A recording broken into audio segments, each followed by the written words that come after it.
eu sou o Breno Lucano, criador e escritor do blog de filosofia Portal Veritas. Vocês já escutaram falar alguma vez a respeito da sexualidade do imperador Marco Aurélio, o filósofo Marco Aurélio, de suas relações com seu professor Cornélio Frontão? Então acompanhe esse vídeo e vamos juntos descobrir.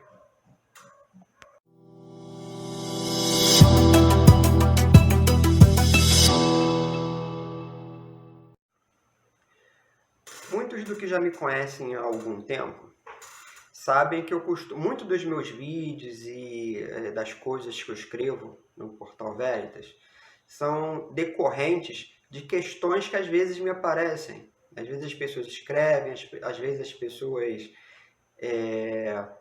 retrucam alguma coisa e daí surge a ideia de um novo texto ou de um novo vídeo. E assim foi, por exemplo, com relação à ideia de tocar nesse assunto que é curioso por um lado e por outro, para algumas pessoas mais reacionárias, pode gerar algum tipo de aversão. Trata-se, por exemplo, de uma pretensa homossexualidade de Marco Aurélio. Eu coloquei há algumas semanas atrás um post e falando de uma relação entre Marco e seu professor de retórica e latim, Cornélio Frontão, que ele menciona em Meditações. Esse professor, posteriormente, Cornélio Frontão, ele se tornou cônsul nos anos 60, 160 e qualquer coisa, acho que foi 67, agora não me recordo a data exata, mas ele é conhecido. Muito bem, exatamente no momento em que Meditações foi redescoberto pelo cardeal Ângelo Mai, em 1815, ele também descobriu, junto com Meditações, alguns textos até então perdidos, que teriam sido cartas que Cornélio Frontão trocou com Marco Aurélio, já era imperador, e algumas cartas eram antes ainda dele ser imperador, com o próprio imperador. E trocou também com Lúcio Vero, o irmão adotivo, né? Cornélio Frontão foi professor dos dois, de Lúcio Vero e de Marco Aurélio, e trocou carta com os dois. Especialmente com relação às cartas que ele trocou com Marco Aurélio, existem alguns dizeres, algumas correspondências, na verdade foram várias e várias cartas, parece que foram alguma coisa trocadas com Marco Aurélio, foram alguma coisa em torno de 80 cartas. Então, além de Meditações, existe muito mais a respeito de Marco Aurélio do que apenas em Meditações. E é interessante conhecer também essas cartas para conhecer Marco Aurélio para além de Meditações, para além do que diz, por exemplo, História Augusta, né? Marco Aurélio é documentado também através desses documentos. E é curioso porque em alguma dessas cartas, eu não decorei, por isso eu vou ler aqui para vocês, tem um material aqui separado. Alguma dessas cartas, Frontão escreve mais ou menos assim. Escreve assim, né? Isso tirado da cópia do latim para o inglês, do inglês para o português.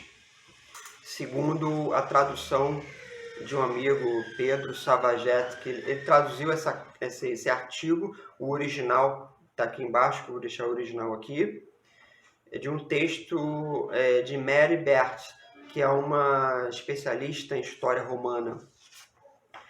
Ela diz assim, segunda carta, Frontão escreve assim para Marco: eu amo os deuses que te guardam, eu amo a vida por sua causa, amo as cartas com você, regozija-me de amor por você. Algumas passagens nesse sentido que Frontão passa para Marco tem esse tom mais amoroso. E essa história, então, desse pretenso homoerotismo de Marco com seu professor, ele é também relatado por um livro de 2016 de Amy Richlin, acho que é assim que se pronuncia, chamado, o livro é Marcus Aurelius in Love. Eu ainda não consegui esse livro, até porque ele não está traduzido, e eu não domino inglês para conseguir ler esse livro. Mas tem um livro só sobre esse assunto que é interessante. Eu até esqueci de mencionar, na verdade, porque quando eu pus esse post no Facebook, esses reacionários bobinhos, essas crianças, né, de Facebook, muitas delas bolsonaristas, vão dizer que existia assim, uma relação entre os dois, que era de amizade. E aí me mostrou, inclusive, uma tese de doutoramento, que agora eu não me recordo, não estou com ela aqui, de Lisboa, Universidade, não, Lisboa não, Coimbra, Universidade de Coimbra, Portugal. Mas na verdade, não é uma tese histórica, é uma tese de línguas, linguística. Então ele está muito mais preocupado com o teor linguístico do texto do que com argumentos históricos. Serve. Eu não estou querendo dizer que Marcos seja isso, seja aquilo. São narrativas, são histórias que são contadas. Aquela que realmente for a verdade que a história mostre para gente. Mas, na verdade, o que nós temos são pontos de vistas diferentes. O fato dele me mostrar uma tese não significa que ele seja hétero, seja casado com Faustino e tenha um casamento muito feliz. É só uma tese, nada mais do que isso. Por outro lado, esse bolsonarista reacionário que escreveu dessa forma, eu acho que ele não leva em consideração várias coisas quando ele retrucou isso. Eram amigos. A primeira coisa é porque ele está olhando a homossexualidade do ponto de vista histórico, como nós entendemos hoje, passando esse filtro para a antiguidade, que era completamente diferente. Ora, a homossexualidade ela é bastante descrita nos gregos e nos romanos. Você encontra entre os gregos, né, o Homero, por exemplo, o famoso caso de Aquiles e Patroclo. Heitor mata Patroclo, aí Aquiles vai até a Troia e mata Heitor, amarra ele nas bigas e sai arrastando o corpo por amor. Então, na verdade, quando Homero descreve isso, ele está apenas reproduzindo uma coisa que já existia na época. Só que é um pouco diferente da de hoje. Né? Essa relação homoerótica é diferente da de hoje, porque, na verdade, na época existia uma coisa que se chamava de pederastia. E mais do que pederastia, existia alguma coisa que se chamava também de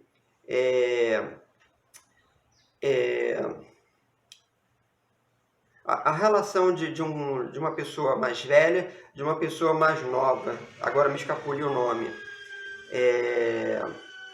Me escapuliu o nome mesmo. Pois bem, a diferença é que entre os gregos isso acontecia, mas era comum que acontecesse entre um homem mais velho e um jovem, 13 anos, 14 anos, especialmente antes do aparecimento dos primeiros pelos pubianos. Que para a cultura, o aparecimento dos caracteres já masculinos de barba, pelos pubianos, pelo no corpo, já demonstrava que já estava entrando na fase adulta, então já não servia para essa prática pederasta, não servia mais para essa prática de relação de pai-ideia, de relação de aluno e mestre, discípulo e mestre. Na verdade, o que nós tínhamos naquela época, era uma relação de educação, era uma relação pedagógica. Isso se perdeu hoje, onde a pessoa mais velha, ela pega o jovem para ensiná-lo, para introduzi-lo na cultura helênica, para introduzi-lo como cidadão da polis. A partir desse momento é que ele se torna realmente um cidadão da polis. Essa prática da pederastia e a prática da pedofilia, era o nome que eu estava procurando. A prática da pedofilia, ela era comum. era aceita e era assim que funcionava. Então, o homem mais velho pegando o garotinho. A pedofilia, ela é criticada hoje, no século XXI apenas. Mas lembrando que até o século passado, isso era comum. Carlota Joaquina casou com o João, era novinha. O que acontece também, um outro dado importante, é que, e Foucault vai trabalhar muito bem isso, muitas práticas foram medicalizadas a partir do século XIX. Né? Então, a categoria médica, ela passa por um crivo moral, e a partir desse crivo moral, ela passa também a moralizar algumas práticas que existiam entre as pessoas daquela época. Então, uma dessas práticas era a própria homossexualidade. Então, essas práticas homoafetivas e pedófilas, elas passam, a partir do século XIX, por um processo de medicalização. Aquilo que era normal passa a ser agora uma doença mental. E Foucault trabalha muito bem isso. Foucault entende que essas práticas passam a ser entendidas como doenças mentais e passam, esses caras, essas pessoas, esses pedófilos, passam a ser doentes mentais e trancafiados em hospícios. E isso acontece até hoje.